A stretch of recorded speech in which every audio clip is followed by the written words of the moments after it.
મહેસાણામાં કિશોરી ઉપર દુષ્કર્મને મામલે ડીવાયએસપી દ્વારા પ્રેસ કોન્ફરન્સનું આયોજન કરવામાં આવ્યું હતું।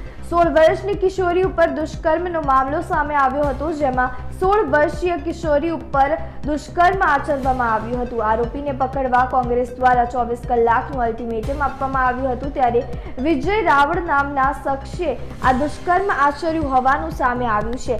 આ મામલે મદદગારી કરનાર 3 સહિત 4 આરોપીની ધરપકડ કરાઈ છે, ત્યારે 3 પૈકી એક શખ્સે હોટલ બુક કરાવી હતી। હોટલના સંચાલકને વોન્ટેડ જાહેર કરવામાં આવ્યો છે, ત્યારે કિશોરીને દારૂ પીવડાવ્યો હોવાનું પણ નિવેદન સામે આવ્યું છે, ત્યારે પોલીસ દ્વારા દિશામાં પણ તપાસ હાથ ધરવામાં આવી છે।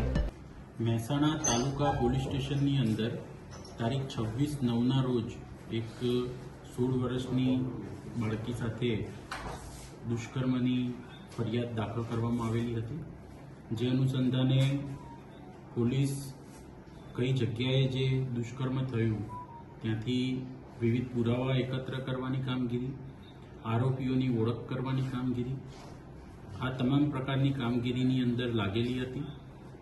પોલીસને આરોપીઓની છેલ્લા 2 દિવસની અંદર પોલીસને લોકેશન મળતા હતા અને તેની પાછળ પોલીસ એમને ટ્રેસ કરતી હતી। આ અનુસંધાને ટોટલ 4 આરોપી પોલીસે અરેસ્ટ કરેલા છે। મુખ્ય જે આરોપી છે વિજય રાવળ, તેને પોલીસે ગઈકાલે રાત્રે અરેસ્ટ કર્યો છે। એ સિવાય તેના સાથી આરોપીની અંદર રાહુલ રાવળ, ચિંટુ ઠાકોર અને કુલદીપસિંહ વાઘેલા નામના જે આરોપી છે તેમની પોલીસે અટક કરેલી છે। આ સિવાય જે જગ્યાએ આ દુષ્કર્મ થયું તે ગેસ્ટ હાઉસના સંચાલક સંજય સથવારા, જેઓ હજુ વોન્ટેડ છે, પોલીસની ટીમો તેમને ટ્રેસ કરી રહેલી છે। સત્વરે તેમની પણ ધરપકડ કરવામાં આવશે। આ સમગ્ર બાબતે પોલીસે 2 દિવસની અંદર પોલીસને ફરિયાદી પક્ષે અન્ય રજૂઆતો પણ મળેલી હતી કે કોઈ સમાધાન માટે થઈ અને તેમને પ્રેશર કરી રહેલ છે, તો આજે ફોન નંબર ઉપરથી તેઓને ફોન આવેલા હતા, તેઓ વિરુદ્ધ પણ પોલીસ દ્વારા ગઈકાલે ગુના દાખલ કરવામાં આવેલા છે અને તે અનુસંધાને પણ અત્યારે કામગીરી ચાલી રહેલી છે।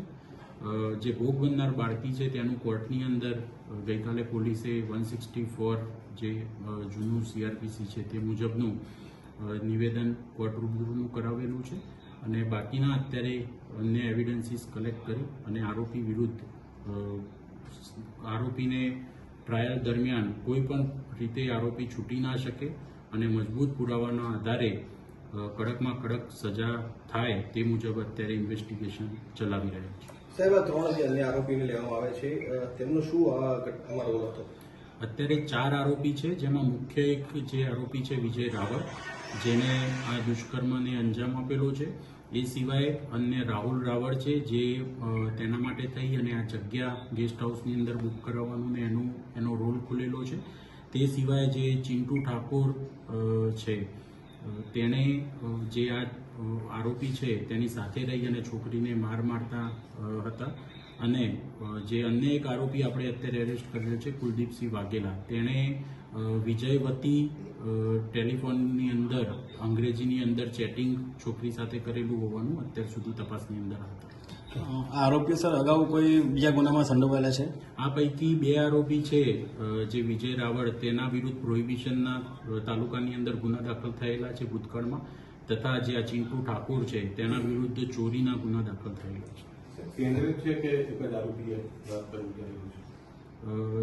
જે ફિઝિકલ એબ્યુઝ જે કરેલું છે તેની અંદર અત્યાર સુધી એક આરોપી હોવાનું પોલીસના અને મેડિકલ એવિડન્સીસ ઉપરથી ધ્યાન પડાયું। સર, ગેસ્ટ હાઉસમાં કોઈ આધાર પુરાવા મળ્યા ખરા, CCTV કેમેરા એવા કંઈ? હા, પોલીસ એ દિશાની અંદર અત્યારે પ્રાઇમરી આધાર પુરાવા એકત્ર કર્યા છે। વધુ આધાર પુરાવા મેળવવા માટે થઈ અને અમારી ટીમો લાગેલી છે।